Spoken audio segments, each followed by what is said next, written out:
Breaking news. Mulugu జిల్లాలో high alert ప్రకటించారు పోలీసులు. వెంకటాపురం మండలంలోని కర్రిగుట్టల ప్రాంతంలో బాంబులు అమర్చారని మావోయిస్టులు సంచలన లేఖ విడుదల చేయడంతో పోలీసులు అలర్ట్ అయ్యారు.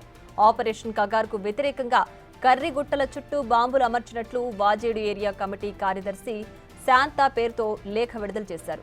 కర్రిగుట్టల వైపు వస్తే ప్రాణాలు పోతాయని లేఖలో మావోలు పేర్కొన్నారు. గెరిల్లా బేస్గా కర్రిగుట్టలను మార్చుకునేందుకు మావోయిస్టులు ప్రయత్నిస్తున్నట్లు అనుమానాలు వ్యక్తం చేస్తున్నారు పోలీసులు. 2 నెలల క్రితం కర్రిగుట్ట పరిసరాల్లో 20కి పైగా ప్రెషర్ బాంబులను గుర్తించిన సాయుధ బలగాలు వాటిని పేల్చేశాయి.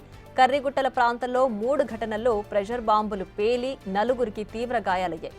ప్రస్తుతం మావోయిస్టుల లేఖతో ఏజెన్సీ వాసుల్లో ఆందోళన నెలకొంది.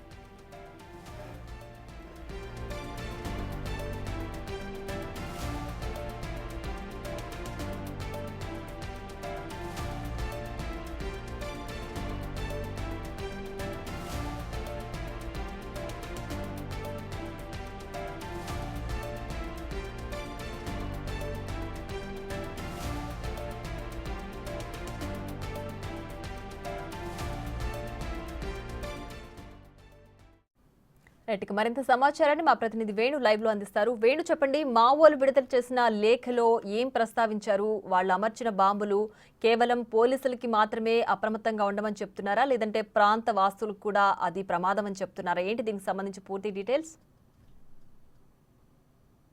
ఎస్ ప్రియా, అంటే ఈ రోజు మధ్యాహ్నం వాజేడు వెంకటపురం ఏరియా కార్యదర్శి శాంతా పేరుతో విడుదలైనటువంటి లేఖలో ఆపరేషన్ కగార్ను వ్యతిరేకిస్తూ కగార్ లాంటి ఘటన పునరావృతం కాకుండా కర్రిగుట్టల పొంది ఏదైతే తమ షెల్టర్ సేఫ్ జోన్ గా మార్చుకున్నారో వెంకటపురం పరిసర ప్రాంతంలో ఉన్నటువంటి కర్రిగుట్ట ప్రాంతం అనేది గత కొన్నేళ్ల నుంచి కూడా గెరిల్లా ట్రైనింగ్ కోసం ఆ యొక్క ఏరియాని వాడి మొత్తంగా 10,000 ఎకరాల లోపల గుట్టల ప్రాంతం లోపల ప్రస్తుతం ఈ కర్రిగుట్ట ప్రాంతం ఉంది. సో ప్రస్తుతం ఇక్కడ వెంకటపురం మండల కేంద్రానికి 8 కిలోమీటర్ల దూరం నుంచి ప్రారంభమైనటువంటి అటవీ ప్రాంతము మొత్తంగా 10,000 కిలోమీటర్ల విస్తీర్ణంతో ఎకరాల విస్తీర్ణంతో కూడా ఇదంతా ఆవరించి ఉంటుంది. సో ఈ ప్రాంతం అంతా కూడా గతం నుంచి కూడా దాదాపు ఈ 2 ఏళ్ల నుంచే చూసుకుంటే ప్రెజర్ బాంబులు పేలడము తరచుగా దాదాపు ఇప్పటికే 12 మంది స్వల్పంగా గాయపడగా అందులో 3 తీవ్రంగా గాయపడ్డారు.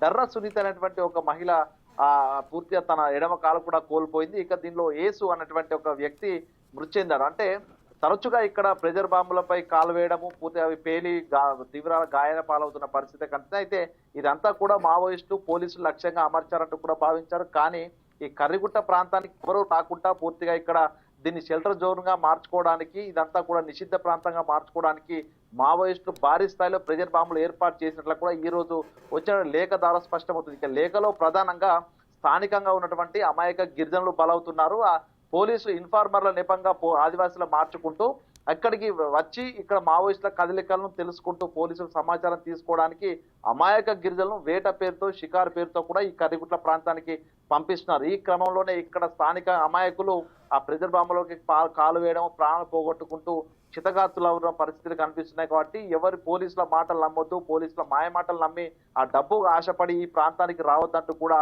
కార్యదర్శి శాంత పేరుతోని ఈ రోజు లేఖ విడుదలై అందులో ప్రధానంగా కర్రిగుట్టల ప్రాంతం లోపల భారీ స్థాయిలో బాంబులు అమర్చామంటూ కూడా ఒక హెచ్చరిక జారీ. ఇది స్థానికంగా ఉన్నటువంటి యువకులకు అక్కడ ఉన్నటువంటి స్థానికులతో పాటుగా కూడా పోలీసులకు కూడా మావోయిస్టులు ఒక భారీ స్థాయి వార్నింగ్ ఇచ్చినట్టుగా తెలుస్తుంది. ఇక మరోవైపు అటు ఛత్తీస్గఢ్ దండకారణ్యం లోపలికి సాయుధ బలగాలు దూసుకెళ్తూ ఉండడం, అక్కడ పూర్తిగా మావోయిస్టుల ఏరివేతే లక్ష్యంగా సాయుధ బలగాలు వెళ్తున్న క్రమం లోపల గోదావరి నది పరివాహక ప్రాంతం ఛత్తీస్గఢ్ బార్డర్ నుంచి కూడా ఈ కర్రిగుట్టల ప్రాంతానికే వలస వస్తున్నట్టుగా కూడా ప్రస్తుతం తెలుస్తుంది. అందుకోసమే ఈ ప్రాంతాన్ని గతంలో గెరిల్లా జోన్ గా సేఫ్ జోన్ గా వాడుకున్నారు.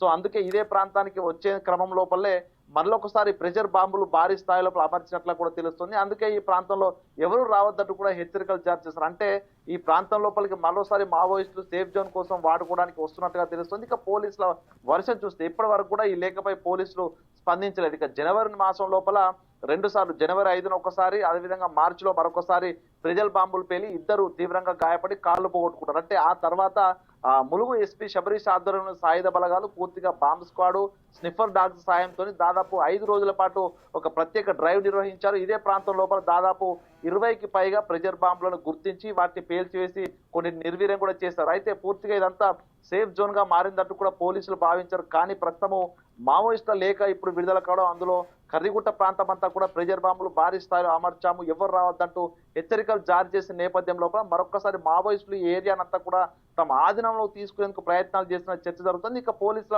ఇప్పటి వరకు దీనిపై స్పందించకపోవడము, గతంలో ఇదంతా సేఫ్ జోన్ అని ప్రకటించినా కూడా మరోసారి మావోయిస్టు లేఖ రావడంతో పూర్తిగా పోలీసులు అయితే కొంత టెన్షన్ వాతావరణం నెలకొంది. ఇక ఏజెన్సీ వాసుల లోపల ఇక ఈ ఏరియాకు మావోయిస్టులు వచ్చుంటారు, అందుకే లేఖ విడుదల చేస్తారని మావోయిస్టులు కదలికలు ఉన్నాయని ఒకవేళ ఏజెన్సీ వాసులు అయితే భావిస్తున్న నేపథ్యంలో మరోసారి సాయుధ బలగాలు ఈ ఏరియా అంతా కూడా చుట్టుముడితే ఏం జరగబోతుంది అనేటువంటి ఒక టెన్షన్ ప్రస్తుతం ఏజెన్సీ ఏరియాలో కొనసాగుతుంది. ఇక 10,000 ఎకరాల లోపల పూర్తిగా ఈ యొక్క కూమింగ్ జరగాలంటే మాత్రం భారీ స్థాయిలో సాయుధ బలగాలను డిప్లాయ్ చేయాల్సి ఉంటుంది. మరోవైపు ఈ సాయుధ బలగాలన్నీ కూడా అటు ఛత్తీస్గఢ్ ఏరియా లోపల కూమింగ్ నిర్వహిస్తున్న నేపథ్యం లోపల ఏం చేయబోతుంది రాష్ట్ర ప్రభుత్వము, స్థానిక పోలీసులు రాష్ట్ర ప్రభుత్వానికి నివేదిక ఇచ్చిన తర్వాత ప్రొసీడ్ అవుతారా, లేకపోతే ఈ ప్రెజర్ బాంబులకు సంబంధించినటువంటి ఆదివాసీ యువకులను అటు వెళ్లకుండా ఎటువంటి చర్యలు తీసుకుంటారనేది ప్రస్తుతం అయితే ఒక సస్పెన్స్ అయితే నెలకొన్న పరిస్థితి అయితే ములుగు జిల్లా వ్యాప్తంగా కనిపిస్తా ఉంది. ప్రియా వేణు, అయితే ఇప్పుడు ఈ కర్రిగుట్ట ప్రాంతంలో మావోలు ఏదైతే ప్రెషర్ బాంబులు అమర్చారో ఇది కేవలం వాళ్ళ స్థావరంగా మార్చుకోవడం కోసమే అని వాళ్ళు చెప్తున్నారా,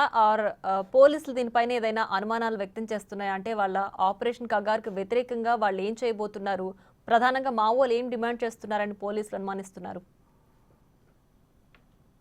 అంటే గత కొన్నేళ్ల నుంచి కూడా ప్రస్తుతం ఈ కర్రిగుట్ట ప్రాంతం అనేది కూడా చాలా కీలకమైన ప్రాంతం. అటు గోదావరి పరివాహక ప్రాంతం ఆనుకొని ఉండడము, ఇక్కడ పూర్తి స్థాయి లోపల కొండల ప్రాంతం ఉండడం, ఇక్కడికి ఎటువంటి వాహనం కూడా వచ్చే పరిస్థితులు, పూర్తిగా కాలినడకన తప్ప ఈ ఏరియాకు వచ్చే పరిస్థితి ఉండదు కాబట్టి అంత ఒక సేఫ్ జోన్ ఉంటుంది. దాంతో పాటుగా గెరిల్లా ట్రైనింగ్ ఈ ప్రాంతంలో ఇచ్చేది, ఎందుకంటే చిన్న చిన్న చిట్టడువులు అదేవిధంగా చిన్న చిన్న కొండ ప్రాంతం కాబట్టి ఇక్కడ ట్రైనింగ్ స్టేషన్స్ కూడా నిర్వహించుకునేవారు. కానీ రాను రాను కాలక్రమేణా దండకార్యానికి షెల్టర్ జోన్ మార్చుకోవడంతో ఇక్కడ ఉన్నటువంటి మావోయిస్టుల కదలికలు అయితే మొత్తంగా తగ్గాయని భావించారు. కానీ దీన్ని ఒక ఆల్టర్నేటివ్ సేఫ్ జోన్ గా వాడుకుంటున్నట్లు కూడా పోలీసులు గతం నుంచి కూడా భావిస్తున్నారు. అందుకే ఈ ఏరియా లోపల దడప ఉన్నటువంటి డ్రోన్ల సాయంతో సర్చింగ్ నిర్వహిస్తుండేవారు.